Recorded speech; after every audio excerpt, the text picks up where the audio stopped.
नमस्कार, मैं अर्जुन तुकाराम लाट टीजीटी हिंदी जवाहर नवोदय विद्यालय बरपेटा असम से हूं। आप सभी को विदित है नवोदय विद्यालय समिति में कक्षा 6 के लिए जो हिंदी भाषा पढ़ाई जाती है उसमें 2 कोर्सेस हैं। एक कोर्स है कोर्स ए हिंदी, कोर्स बी हिंदी।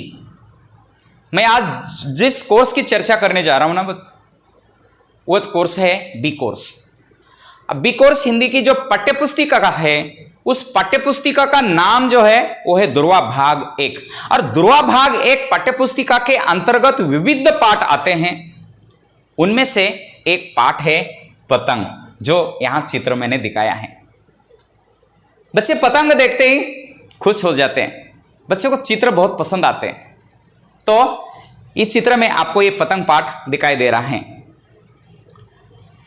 तो हम देखते हैं इस पतंग पाठ से संबंधित अवधारणाओं को देखने से पहले इसके प्रमुख उद्देश्य क्या हैं, जो हमें कार्य दिया गया है। इस कार्य के उद्देश्य को हम थोड़े शब्दों में हम देखने की कोशिश करेंगे। पाठ से कठिन अवधारणाओं का संशोधन, कठिन अवधारणाओं के साथ उनका समाधान, छात्रों के द्वारा उठाए गए सबसे कठिन सवालों का समाधान, छात्रों की लेखन क्षमता का विकास तथा शुद्ध उच्चारण करवाना, ये हमारे प्रमुख उद्देश्य रहेंगे। चित्र देखकर पहचानना, श्रवण क्षमताओं का विकास, पाठ से परिचित कराना, मात्राओं की पहचान एवं उच्चारण कराना, व्याकरण की दृष्टि से शुद्ध भाषा का प्रयोग कराने के लिए छात्र छात्राओं को प्रेरित करना, ये हमारे इस कार्य के प्रमुख उद्देश्य हैं। मैंने उद्देश्य को जल्दी में आपके सामने रखने की कोशिश कर रहा हूं ताकि हम अपने प्रमुख विषय पर चले जाएं। इससे प्रतिफल जो प्राप्त होंगे, छात्र छात्राओं द्वारा पाठ को अधिक रोचक ढंग से समझेंगे। कठिन अवधारणाओं का समाधान होने से अध्ययन अध्यापन जो प्रक्रिया है वो एकदम सरल होगी। पाठ पढ़ने में रुचि उत्पन्न होगी या मात्राओं की पहचान के साथ सटीक उच्चारण भी हम कर सकेंगे। और लेखन क्षमता में सुधार होने से छात्र छात्राएं लेखन की ओर आकर्षित होंगे। श्रवण क्षमता का विकास होने के कारण छात्र शिक्षक शिक्षिका द्वारा उच्चारित शब्द का लेखन करेंगे। अपने पठित पाठ का परिचय होने से वे अधिक आकर्षित होंगे और व्याकरण से परिचित होने से तथा व्याकरण का अपने लेखन में प्रयोग कर शुद्ध भाषा या शब्दों की रचना करेंगे। अर्थात बच्चे अपनी गलती को सुधार देंगे। उसी के साथ हम देखते हैं कि इनकी चुनौतीपूर्ण अवधारणाओं की सूची हमने तैयार कर दी। पाठ से संबंधित छात्रों के सामने ऐसी कौन सी दिक्कतें आती है, ऐसी कौन सी समस्याएं आती है, ऐसे कौन से प्रॉब्लम है उनके जिनके कारण छात्र आगे बढ़ नहीं पाता है। और इन सभी को विचार करने के बाद हमने इनकी चुनौतीपूर्ण मतलब चुनौतीपूर्ण अवधारणाओं की एक सूची बनाई, एक लिस्ट बनाई और वो सूची यहां हम प्रस्तुत करने जा रहे हैं। चित्र दिखाने पर भी तत्काल उच्चारण संबंधी चुनौती छात्रों के सामने आती है। बच्चों को चित्र दिखाई देता है, पतंग चित्र दिखाया, पतंग कहने के लिए आता है, मतलब कह सकता है पतंग है, लेकिन उच्चारण न करने के कारण वह तुरंत पतंग नहीं कह सकता है। तो ये चुनौती है, शुद्ध उच्चारण की दिक्कत होती है। वर्णों को लेकर भ्रम की स्थिति छात्र छात्राओं, देखिए ओ औ ये अनुस्वार ख च ड श आदि के उच्चारण में अटक जाते हैं। लिखने में या लिखने के समय भी कुछ काफी सोचना पड़ता है और अधिकांश छात्र छात्राएं कई वर्णों का अशुद्ध रूप से उच्चारण भी करते हैं और लिख भी जाते हैं। स श श का विभेद, घ ध का विभेद, ओ आव का अंतर, उ मतलब यहां ह्रस्व दीर्घ का अंतर छात्र छात्राओं में भ्रम की स्थिति उत्पन्न कर देता है, जिसके कारण छात्र गलती करते हैं। जैसे ओखली, औरत, शलगम, सरल, शिकारी, शीशा, काशी, किनारा आदि। वर्णों को पहचानने के उपरांत भी शुद्धता और त्वरित उच्चारण में दिक्कत उत्पन्न होती है। मुख्य रूप से उच्चारण और लेखन आदि स्तरों पर समस्याएं ज्यादा आती हैं। हम देखते हैं कि वर्णों को पहचानने के साथ शब्दों को बनाना, मात्रा लगाकर शब्दों को बनाना, लिखना और उनको उच्चारित करना भी अधिकांश था दिक्कत बन जाती है, एक समस्या बन जाती है। बिंदु चंद्र बिंदु संबंधी चुनौती भी लेखन के समय छात्र छात्राओं को परेशान करती है। हमने देखा है कि जिस प्रकार भालू पाठ की चुनौतियां हैं, उसी प्रकार की चुनौतियां कक्षा 6 में लगभग सभी पाठों में आती हैं। जो हम प्राथमिक पाठ देखते हैं उन पाठों में आ जाती, क्योंकि उस पाठ में मात्रा ज्ञान ही अधिक है। तो हमने देखा है कि पतंग अध्याय में छात्रों द्वारा उठाए गए कठिन सवालों का एक संग्रह हमने करने की कोशिश की। ऐसे कौन से सवाल है छात्रों के जो सबसे कठिन उनको लगते हैं? छात्र छात्राओं को वर्णों तथा मात्राओं की पहचान करने में दिक्कत आती है। छात्र छात्राओं को चित्रों को देख तथा वर्ण शब्दों की पहचान करते समय दिक्कत आती है। छात्र छात्राओं को समुच्चारित वर्ण मतलब समान उच्चारण वाले वर्ण का उचित उच्चारण करते समय शब्दों के अर्थ के अंतर को समझने में दिक्कत आती है, जैसे ख, छ, ट, ड, श, श, ओ आदि।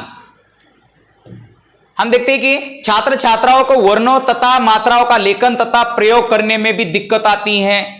छात्र छात्राओं को वर्ण तथा मात्राओं की सहायता से शब्दों को निर्माण करने में दिक्कत। देखिए, वर्णों तथा शब्दों को सुनकर बोलना तथा लिखना आदि क्रियाओं में दिक्कत। देखिए, समस्याएं कहां कहां आती है इसका जिक्र हमने यहां कर दिया है। और तब बाद में देख लिया हमने कि छात्रों द्वारा उठाए गए सबसे कठिन सवाल या पाठ से संबंधित छात्रों की अवधारणाएं, तो वहां दोनों की चर्चा करने के बाद हमने इन शंकाओं का, इन डाउट का एक संभावित समाधान ढूंढने का प्रयास कर दिया। यह संभावित समाधान इस प्रकार है कि वर्णों का सम्यक ज्ञान कराने पर बल दिया जाए। छात्रों को ठीक तरह से वर्ण क्या है, वर्ण कौन से हैं, वर्ण के भेद क्या है, उनको कैसे लिखा जाता है, उसका उच्चारण कैसे किया जाता है, उसके ऊपर अधिक बल देने की जरूरत है। बच्चे अक्षरों को, उनके आकार को पहचान सके, उनको तदनुरूप उच्चारित कर सके, इस दृष्टि से शिक्षक स्वयं उच्चारण करके उनसे अनुकरण करवाएगा। स्वर, व्यंजन तथा अन्य भेदों उपभेदों की जानकारी के साथ साथ देते हुए चला जाएगा। वर्णों की संख्या हो, नाम, स्वरों, व्यंजनों की संख्या, नामों की जानकारी देते हुए आगे बढ़ना होगा और पूर्व अर्जित ज्ञान से संबंध करके सिखाना होगा कि बच्चे को आता क्या है, क्या पढ़ा है छात्रों ने और इनको क्या पढ़ाना है। इसका एक संबंध लगाना होगा कि पूर्व ज्ञान कितना है उनके पास। शामपट पर बहुत सारे शब्द लिखकर छात्र छात्राओं से उन शब्दों में से वर्णों को अलग अलग पूछना होगा, मात्राएं भी पूछनी पड़ेगी, उन अक्षरों का उच्चारण करवाना होगा, फिर उनको जोड़कर मात्रा लगाकर शब्दों को चित्र के साथ और बगैर चित्र के साथ, लेकिन चित्र दिखाकर बगैर चित्र के साथ बोलने के लिए कहा जाए। बच्चे बार बार प्रयास करेंगे। हम देखते हैं कि भालू पाठ हो, पर्वत पाठ हो या पतंग पाठ हो, पहले पेजेस में शब्द, मात्रा और चित्र का संगम देखने के लिए मिल जाता है। कि ऐसा क्यों है? क्योंकि हमें पाठ पढ़ाते समय नीचे नोट भी लिखी है कि सबसे पहले दी गई संकेत बिंदुओं को लिखा जाए। हम पढ़ क्या रहे हैं या पढ़ा क्या रहे हैं वो संकेत बिंदु लिखे जाए और संकेत बिंदु के आधार पर वहां पाठ में चित्र दिए हैं। बार बार प्रयास किया जाए, बार बार अभ्यास करवाया जाए तो निश्चित उनके संभावित समाधान है वो उनको मिल जाएंगे। बारी बारी से छात्र छात्राओं से शामपट पर शब्दों को लिखवा कर देखा जाए कि छात्र लिखते क्या, उसके कारण क्या है, छात्रों का आत्मविश्वास बढ़ेगा। छात्र लिखता है क्या नहीं है ये समझ में आएगा। अगर नहीं लिख पाता है तो दूसरे छात्र से लिखवा दीजिए, तब छात्र वो समझ जाएगा और अच्छी तरह से शब्द लिखने का प्रयास करेगा। अन्य बच्चों को भी इस प्रक्रिया में शामिल करें। कमियों को दूर करे, स्वयं उच्चारण करे और सामूहिक रूप से वाचन कराए। देखिए, सामूहिक रूप से वाचन कराना भी एक उच्चारण की दृष्टि से बहुत सरल उपाय होगा। जैसे औरत, ओखली शब्द दिए जाते, पाठ के नीचे हम देखते सुनो और बोलो, बोलो या सुनो, लिखो, हाँ पढ़ो और लिखो आदि जो क्रियाएं दी जाती है उसी कारण दी जाती है। औरत जोर से बोले, छात्रों को बोलने के लिए कहे, ओखली, छात्र ओखली बोलेंगे, डाकिया, डाकिया बोलेंगे, काका, शोर, नदी, शंख, पंख, हंसना, गंगा। और इन्हें कहिए कि इसमें हमने हंसना और गंगा शब्द में, शब्दों के ऊपर जो आपको एक चंद्रबिंदी दिख रही है और गंगा दिख रही है, इसे क्या कहते हैं? तो छात्र इसमें कह सकते कि इसे अनुनासिक है और ये अनुस्वार है। इस प्रकार का एक संभावित समाधान निकल सकता है। छात्र छात्राओं को अनुस्वार और अनुनासिक संबंधी व्याकरणिक प्रकरण को भी स्पष्ट किया जाए, तभी इनके अंतर को हम समझा सकते हैं, जिसमें बिंदु और चंद्रबिंदु के अंतर को समझकर सही प्रयोग कर सके। उदाहरण, स्वयं उच्चारण करे और ओखली, औरत, चाबी, पतंग, खरगोश, बगीचा, मंगल, हंसी छात्र छात्राओं द्वारा अनुकरण कराया जाएगा। बार बार उसका अभ्यास करवाने से भी इनके संभावित शंकाओं का समाधान हो सकेगा। साथ ही साथ हम देखते हैं कि खेल विधि का प्रयोग करें। विविध विधियां, शैक्षिक विधियां हैं, उन विधियों का प्रयोग करते समय खेल विधि का प्रयोग कर सकते हैं और खेल के माध्यम से छात्रों को पढ़ा सकते हैं। आईसीटी का भरपूर प्रयोग करें, जिसके कारण भी छात्र आकर्षित होंगे और इनके समाधान निकलेंगे।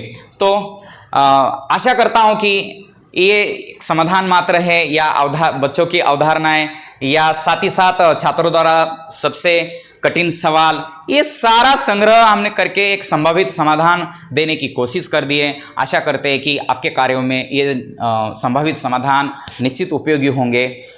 इसी के साथ मैं आप सबको बहुत बहुत धन्यवाद देता हूँ।